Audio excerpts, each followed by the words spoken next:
crisscross like a pretzel, sitting tall and proud, showing your best Carleton School values. Excellent. All right, so we are going to start by saying the Pledge of Allegiance. So wherever your bottom is, put your feet there, turn towards the flag.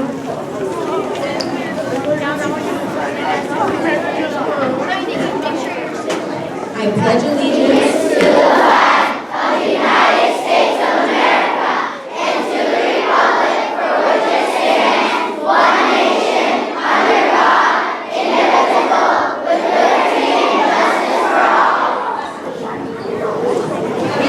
You want to in the back row, okay?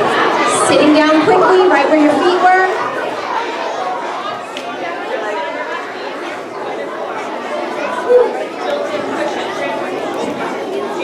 Signs are up. We'll wait. I know there's a lot of excitement because you see our guests on the stage, but we need to be showing our best Carleton School values. So voices are off. Beautiful. We wanted to invite Mrs. Cagney up.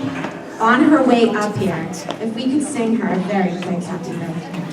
It is Mrs. Cagney's birthday today.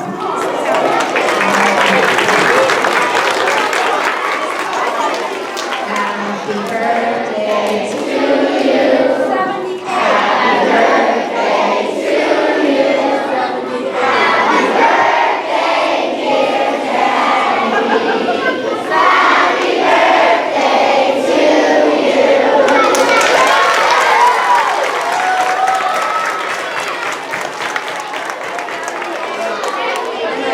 If you see Miss Tavares, you can also wish her a happy birthday. And Miss Tavares, Berta Tavares, is her birthday as well. And here is Mrs. Cagney to lead us in Grand Old Flag.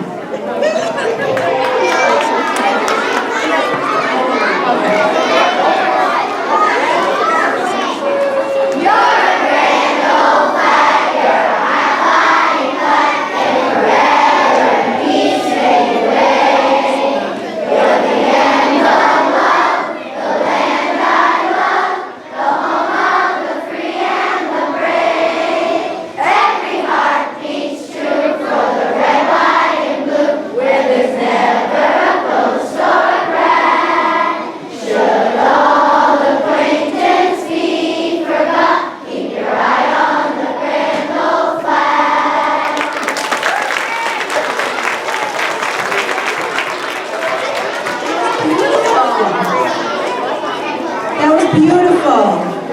We're quieting right down. I saw some people there make some really good corrections when I said that they quickly quieted and got ready. We have a very exciting agenda today, but we have a couple more things to do. I just wanted to announce the lunches: pizza sticks and marinara sauce, or pizza and salad, or hard-boiled egg plate. We have some students that we want to welcome to the Carleton School. We have a lot of students here today with the trimester transitions. If I say your name, please stand up, and we're going to save the clapping until we clap for everybody at the end. So, Jadiel Contreras, please stand up. Welcome to Carleton. Zoe Crandall, Jaden Martinez, Bailey Pappas. I'm not doing well with this one hand. Benjamin Hankins, Ilan Marmo, Jack Millar, Shanalise Nin Del Valles, Helene Pozo, Ayan Sinhare, Sarabi Gelzil, Henrietta Cox, Elvira Ramos, Kylie Riley, Mateo Salmion, Daniel Valajos, Ryan Barrett, Julian Ben Cosme, Jacqueline Lepore, James McDonald, and Jeremy Salvador. If we can give them a round of applause and a welcome to Carleton.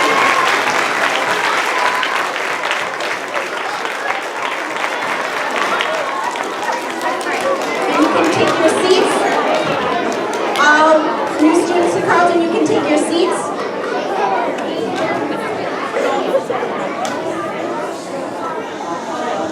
So I wanted to remind you about showing your best Carleton School values. It's not a time for side conversation. So right now, When people are standing up, your voices are off. You're looking at them. They sit down. Your voices are off. So right now, it's going to take a second for me to pass the mic to Ms. Altman. Your voices are still off. So without further ado, here's Ms. Altman with today's program. Thank you very much, Mrs. Ronborn. Hello. Good morning. Happy Friday.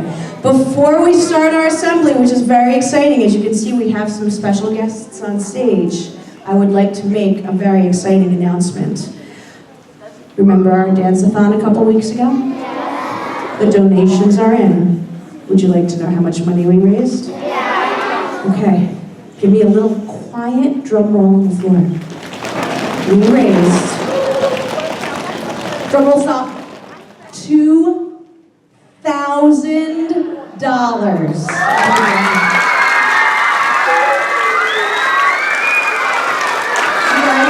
Awesome job. All right, bring it back. So, I will be talking to Figgy. I'll be talking to Figgy soon, and we'll have Funk Phenomenon come in for a performance either at the end of May or the beginning of June. And now, here is our special assembly. I would like to introduce our special guests from the Service Dog Project, Miss Teresa Dixon, Miss Meg, and Merle. And from Carleton School, this is Mrs. Nagel with Elmira.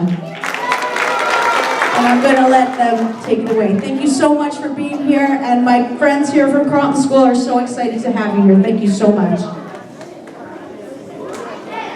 All right.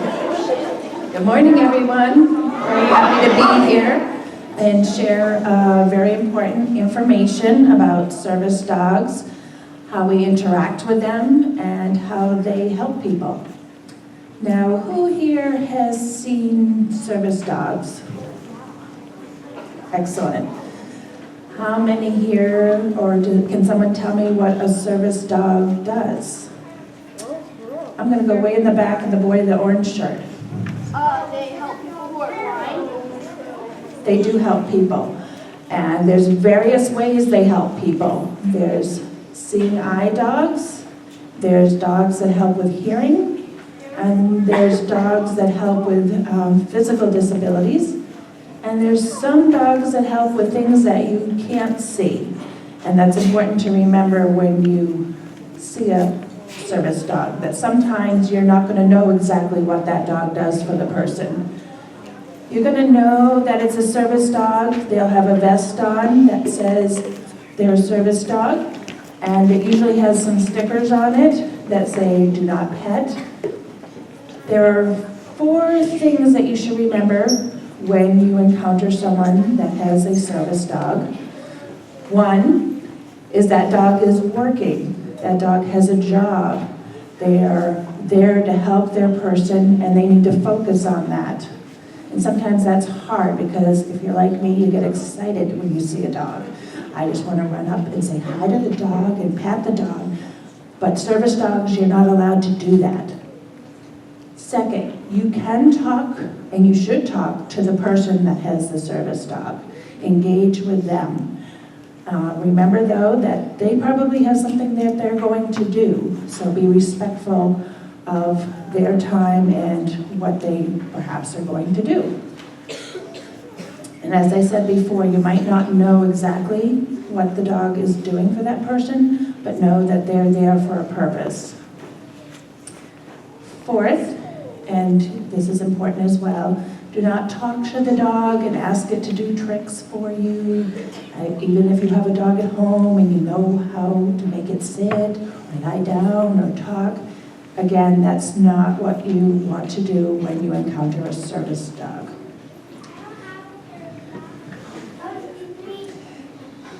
I'll ask you questions after I'm done, okay? Because I know there's lots of questions. As you can see, we have very different types of dogs up here. Our dogs that we train at Service Dog Project are Great Danes, and we train them for balance and mobility. People who have difficulty walking, or people who perhaps fall down sometimes, the dogs will help them get back up. There's also times that people are in wheelchairs, and the dog will actually help pull them. And then we have sometimes smaller dogs, such as Elmira, and they help with other things. As I mentioned before, they help sometimes with seeing, sometimes with hearing, and they'll alert a person if there's a sound. They'll go and get the person, and that helps them on their day-to-day lives. I'm going to have Megan, who's our head trainer for Service Dog Project, give you a little demonstration. Now, Merle is in training, and they have the same rights as a full-service dog in going out in public and helping.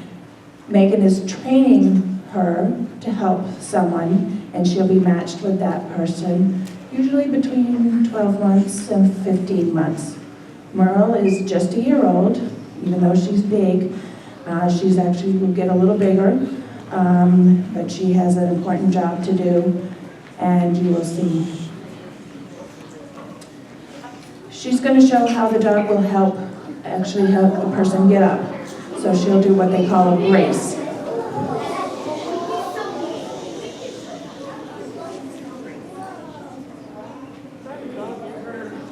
You know that she stands perfectly still, so she's an anchor for the person to get up.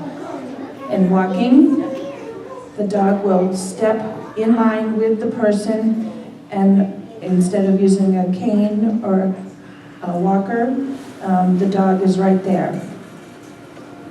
Because of the size of the dogs that we use, they come up usually about hip level to the person that's using them, which gives them a good, stable area to hold on to. And I said, we have different dogs that are different sizes for different jobs, just like people. Not everybody does the same thing. They're attuned to helping in different areas. Sure, let's fall down.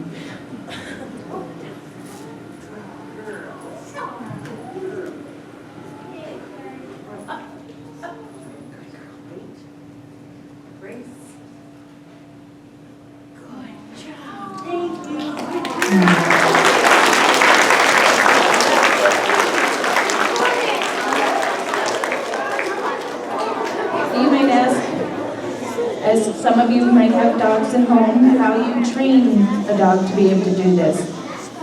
We start off when they're just puppies. We actually have puppies born at the farm, which is a fun thing to see the little babies.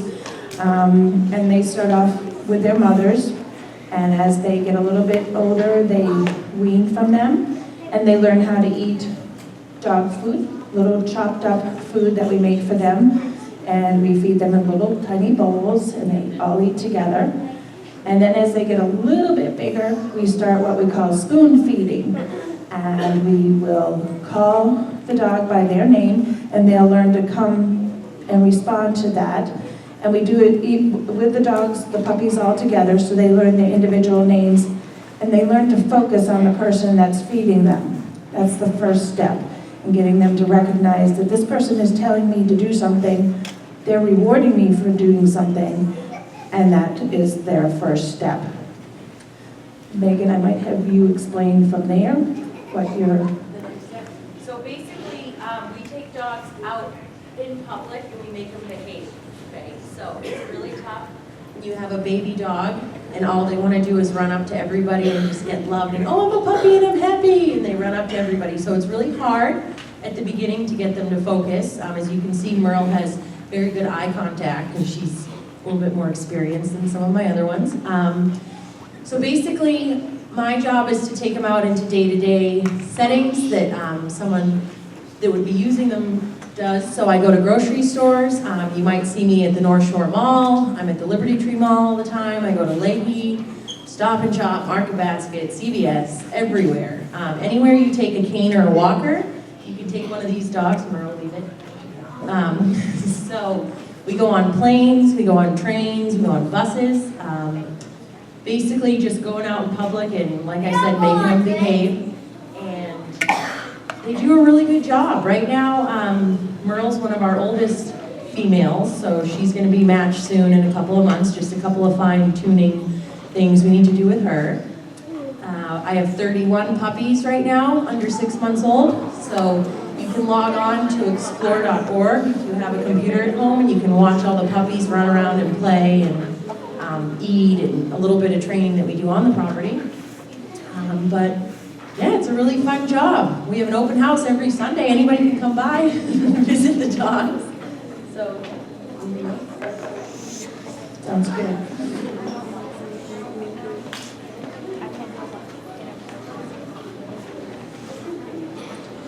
So the other factor for people who are being placed with a dog, then it's a process of transferring. They've worked with Megan or Steve or Katie at our property and tune with them.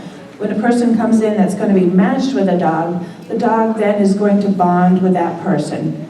So the first 24 hours, they are just together, getting to know each other, learning that this person's now going to be taking care of them, to respond to them, and there's lots of treats, lots of positive reinforcement.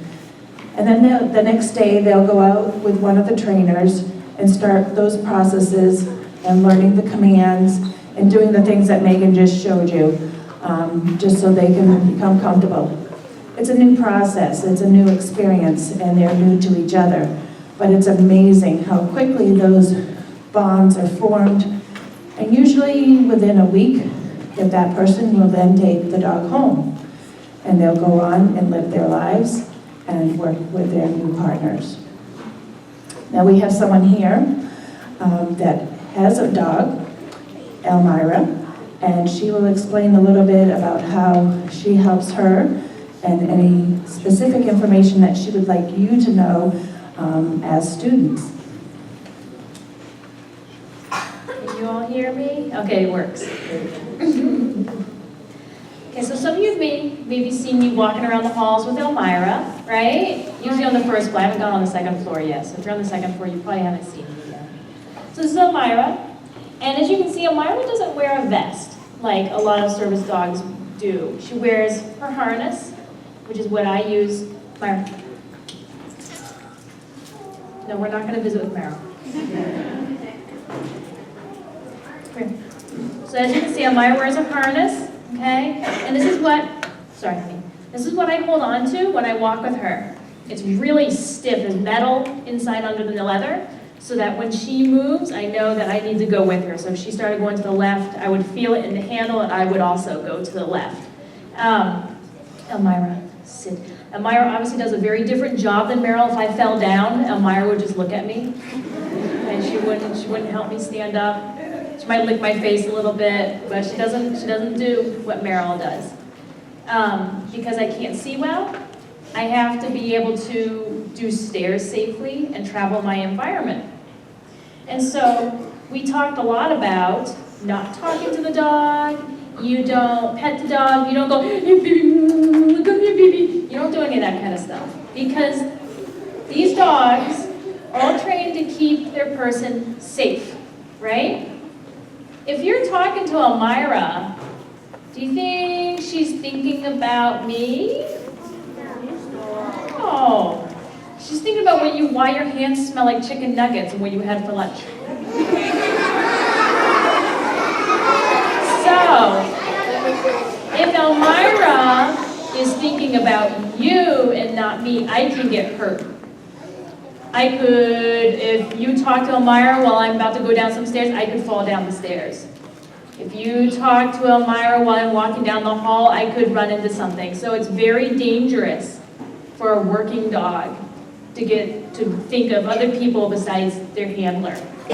Even if Elmira is just laying on the floor and she's snoring and she looks like she's so relaxed, she's actually still working. Because she needs to be able to, when I say, Elmira, let's go, she needs to be able to go. Okay?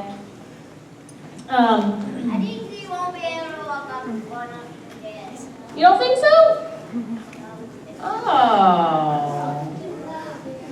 Well, I don't think I have any stairs here, and I'm not walking off the edge here, so. You have to watch me someday as I walk through the building. Now, Elmira knows several commands, because I have to. Now, if I told Elmira, Myra, go to Dunkin' Donuts, do you think she'd be able to take me to Dunkin' Donuts? No. Elmira doesn't know where I want to go.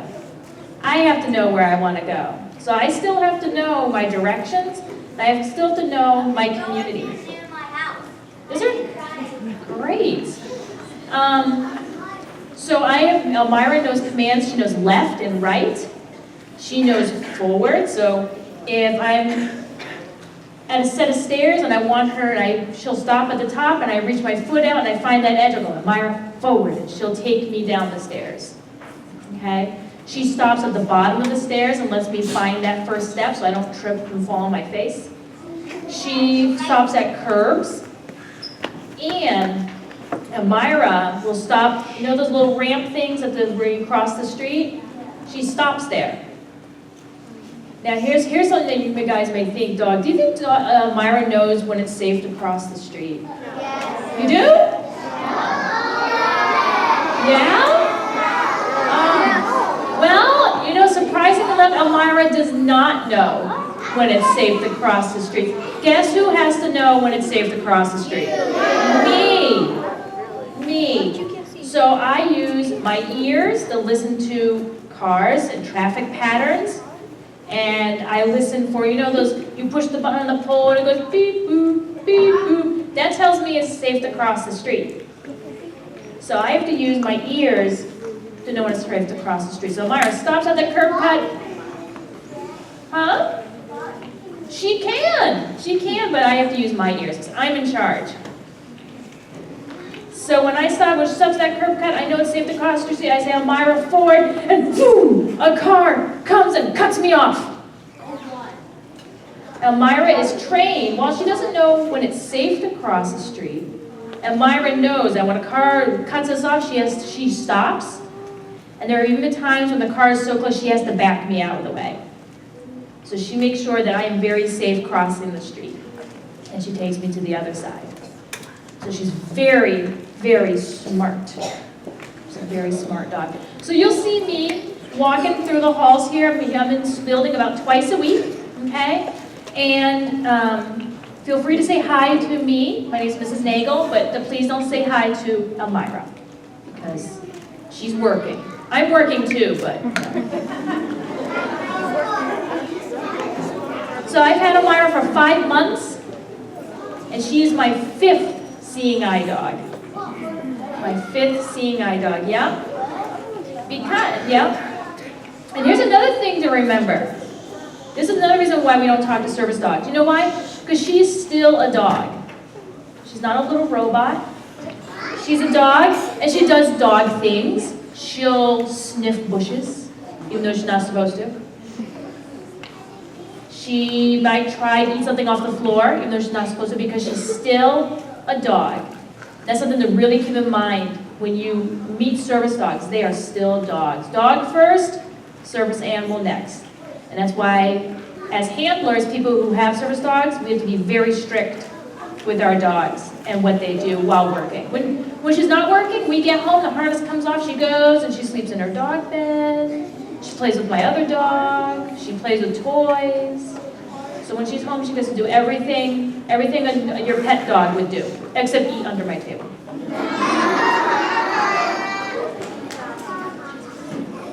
Great, thank you.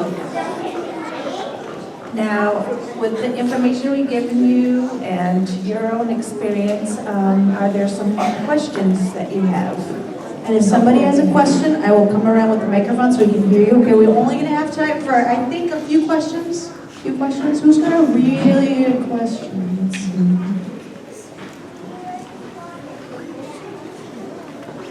Nevaeh, stand up. What's your question? My question is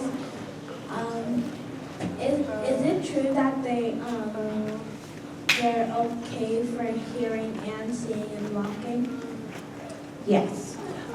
Each dog is specially trained for a specific area. One dog isn't going to know all those things, but they are matched with a person who has a specific need, and that dog will be trained for that.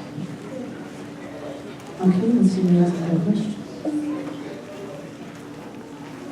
Ivan, what's your question? My question is, do dogs usually act like dogs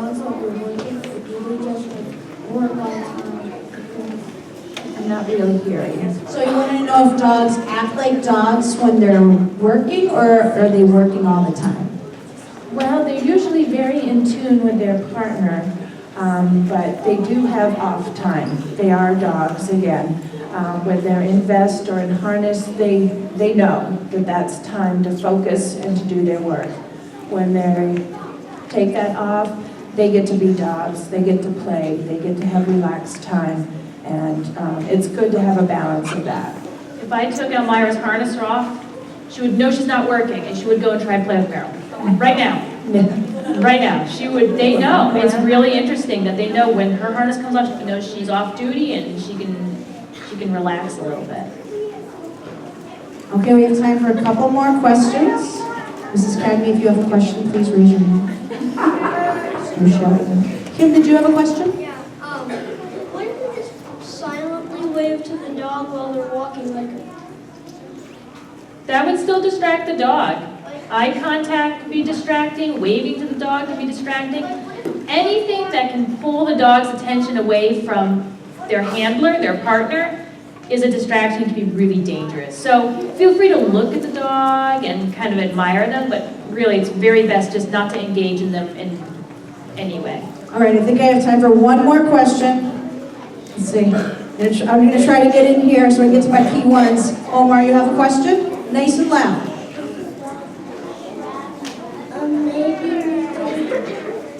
maybe when we see a dog, we go to race and not disturb them. So when you see a dog, a service dog, you said it was very important not to do anything to disturb them? Great. I think Omar totally gets it. All right, now I see that we have so many more questions. Put your hands down because this is going to be great. After we head to our community circles, you're going to be able to ask all of your questions because we actually have a special project we're going to be working on. Our community circles are going to make posters about service dogs. We're going to brainstorm ideas about the things that we learned today. So we're going to come up with 3 things that we learned at the assembly. You're going to get to write down 2 questions that you have, so keep remembering your questions.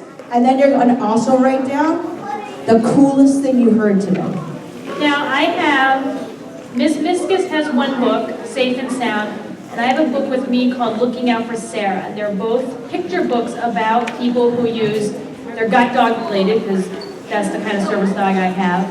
But I'm going to leave Looking Out for Sarah with somebody. And you can ask Miss Miskus for Safe and Sound if anyone wants to borrow them.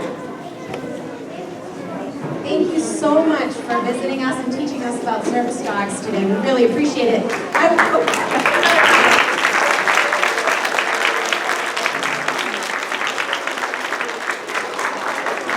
I want to say, I noticed you showing Carleton School values today during the presentation about service dogs. I just want to ask really quickly, what's a Carleton School value you saw our community showing today? What did you see? Susanna? Community. Real loud. Community. How are we showing community? Yep. By being respectful to our guest speakers. Real loud. By being respectful to our guest speakers. Being respectful to our guests. Did we show any other Carleton school values? What do you think, Rose? That's an expectation, but it's not a value, right? To sit quietly, that's part of some of the values that we're seeing. What did we see, Jaden? Real loud. We saw people showing effort. Did we see anybody showing the last value? Tyler, what did we see? And how did we see people showing curiosity? We were asking some questions, and I saw so many hands up. It was so exciting to see how much curiosity was here. So we are getting ready for our community circles. We are excited to have them. It's been a long time.